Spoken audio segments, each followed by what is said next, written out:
आप लोगों ने पर्सनालिटी राइट्स के बारे में सुना होगा, व्यक्तित्व अधिकार के बारे में सुना होगा। हॉलीवुड एक्ट्रेस और ओपन एआई के बीच हालिया विवाद आर्टिफिशियल इंटेलिजेंस यानी कृत्रिम बुद्धिमत्ता मॉडल के संदर्भ में पर्सनालिटी राइट्स के महत्व को उजागर करता है। और अभिनेत्री ने चैट जीपीटी की कृत्रिम बुद्धिमत्ता कंपनी ओपन एआई पर उसकी आवाज का उपयोग करने का आरोप लगाया है, जबकि उन्होंने पहले कंपनी के सीईओ के लाइसेंस अनुरोध को अस्वीकार कर दिया था।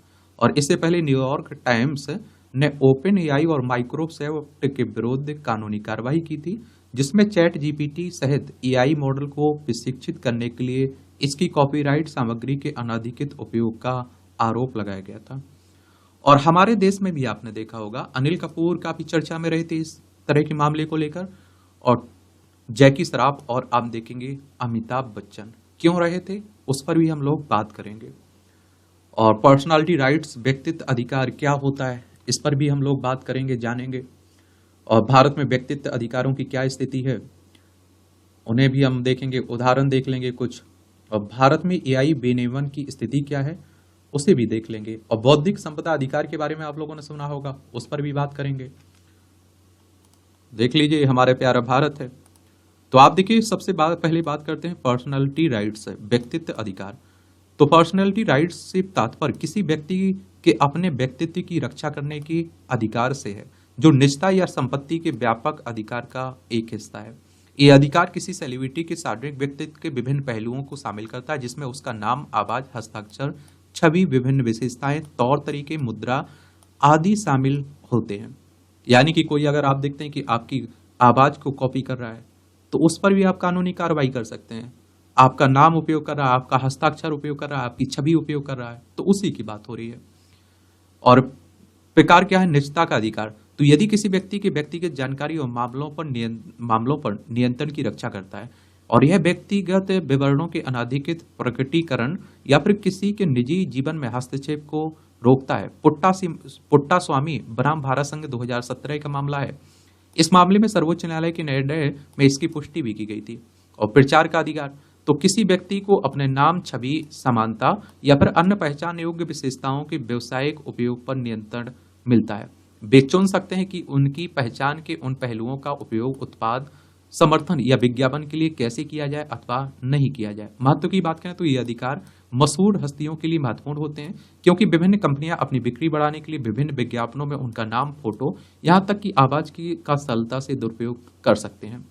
भारत में व्यक्तित्व अधिकारों की क्या स्थिति है, तो यद्यपि भारतीय कानून में व्यक्तित्व अधिकारों का स्पष्ट रूप से उल्लेख नहीं किया गया है, फिर भी उन्हें निजता और संपत्ति के अधिकार से संबंधित सिद्धांतों के माध्यम से संरक्षित किया गया है। प्रमुख कानूनी प्रावधान क्या है, तो भारतीय संविधान का अनुच्छेद 21 पढ़िए आप लोग। तो यद्यपि व्यक्तित्व अधिकारों के लिए कोई विशिष्ट कानून नहीं है, फिर भी संविधान के अनुच्छेद 21 में निहित निजता का अधिकार भारत में निकटतम कानूनी सुरक्षा प्रदान करता है। कॉपीराइट अधिनियम 1957। कॉपीराइट अधिनियम 1957 हालांकि प्रत्यक्ष रूप से व्यक्तित्व अधिकारों को संबोधित नहीं करता है, लेकिन बौद्धिक संपदा अधिकार मामले में पासिंग ऑफ और धोखा जैसी अवधारणाओं के माध्यम से अप्रत्यक्ष सुरक्षा प्रदान करता है। अगर आप लोग स्टेट पीसीएस की तैयारी कर रहे हैं, सिविल सर्विस एग्जाम की तैयारी कर रहे हैं, तो इस तरह के क्वेश्चंस पूछे जाते हैं। प्रीलिम्स में पूछ लेगा, मुख्य परीक्षा में पूछ लेगा, या हो सकता है कि कहीं किसी तरह का निबंध ऐसा पूछा जाए, तो यहाँ इसका उल्लेख आप वहाँ कर सकते हैं, बता सकते हैं।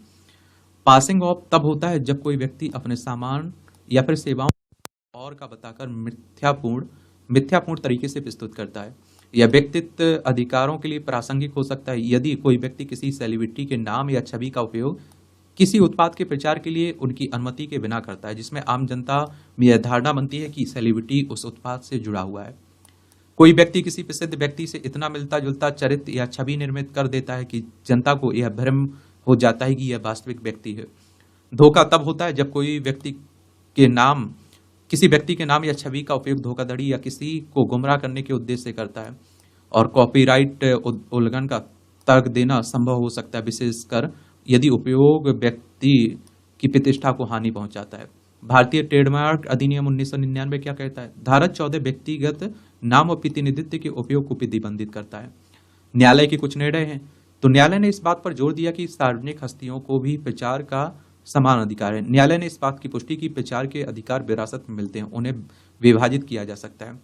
कृष्ण किशोर सिंह बनाम सरला ए सरावगी केस 2021 में भारत के सर्वोच्च न्यायालय ने माना कि प्रचार का अधिकार निजता के अधिकार से अलग है।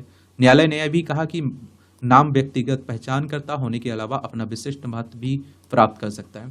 तो देखिए, सुप्रीम कोर्ट की बात करें तो हमारी सर्वोच्च अदालत है। संविधान के अनुच्छेद 300 कितना 124 के तहत सुप्रीम कोर्ट की स्थापना की बात की गई 28 जनवरी 1950 में। और अनुच्छेद 324 के तहत आप देखिए किसकी चुनाव आयोग की स्थापना की बात की गई 25 जनवरी 1950 में स्थापना हुई थी चुनाव आयोग की। अरुण जेटली बनाम नेटवर्क सॉल्यूशंस प्राइवेट लिमिटेड 2011 मामले में दिल्ली उच्च न्यायालय ने कहा था कि किसी व्यक्ति की लोकप्रियता या प्रसिद्धि इंटरनेट पर भी उतनी ही महत्वपूर्ण है जितना वास्तविक जीवन में है। न्यायालय ने प्रचार के अधिकार को मान्यता दी, जिसमें मशहूर हस्तियों को अपने नाम, छवि और व्यक्तित्व को अनाधिकृत उपयोग से बचाने की अनुमति मिलती है। कुछ उदाहरण देख लीजिए। मई 2024 में दिल्ली उच्च न्यायालय ने जैकी श्रॉफ के व्यक्तित्व और प्रचार अधिकार को बरकरार रखा और विभिन्न ई-कॉमर्स स्टोर, एआई चैटबॉट्स और अन्य को अभिनेता की सहमति के बिना उनके नाम, छवि, आवाज समानता का उपयोग करने से रोक दिया है। और आप देखिए, इसी तरह सितंबर 2023 में अभिनेता अनिल कपूर को उनके चित्राधिकार या छवि अधिकार हेतु कानूनी संरक्षण प्राप्त हुआ है। दिल्ली उच्च न्यायालय ने 16 संस्थाओं पर प्रतिबंध लगाते हुए उन्हें वाणिज्यिक उद्देश्यों के लिए उनके नाम, छवि या प्रतिरूपों का उपयोग करने से रोका था।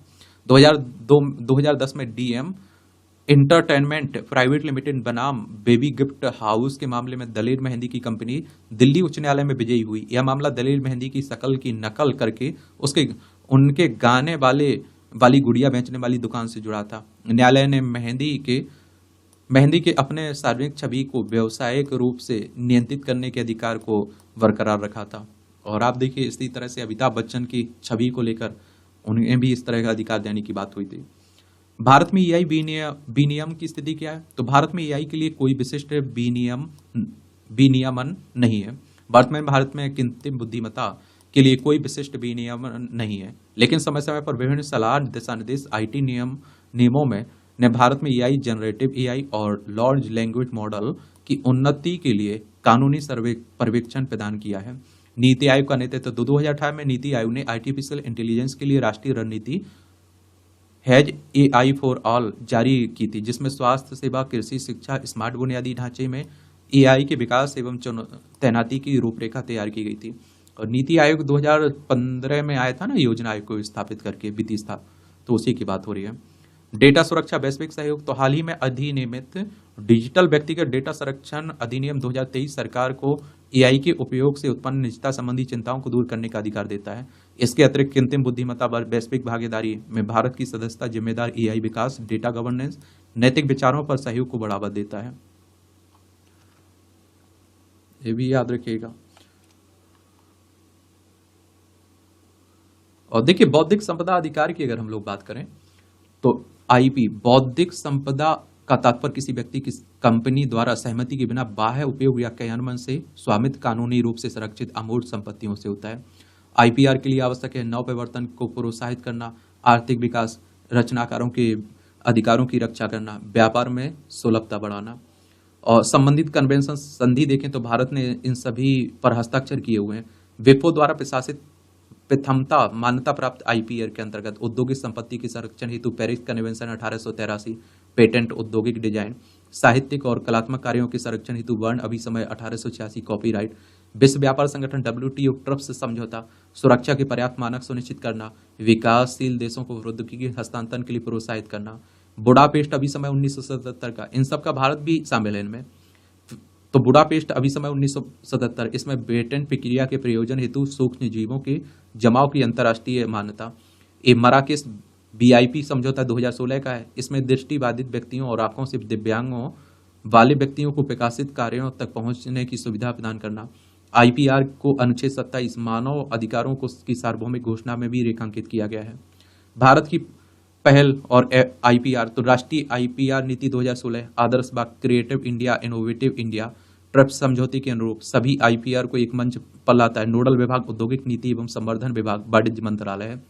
और राष्ट्रीय आईपी जागरूकता मिशन भी चलाया गया। बौद्धिक संपदा साक्षरता और जागरूकता अभियान के लिए कलाम कार्यक्रम भी रहा है इसमें। चलिए, ये भी याद रखा करिएगा। तो इस तरह से आप देखेंगे ये कहानी है व्यक्तित्व अधिकार की, पर्सनालिटी राइट्स की। इस तरह के टॉपिक में एक सामान्य जानकारी जरूर रखा करिएगा, क्वेश्चंस पूछ लेता है कई बार।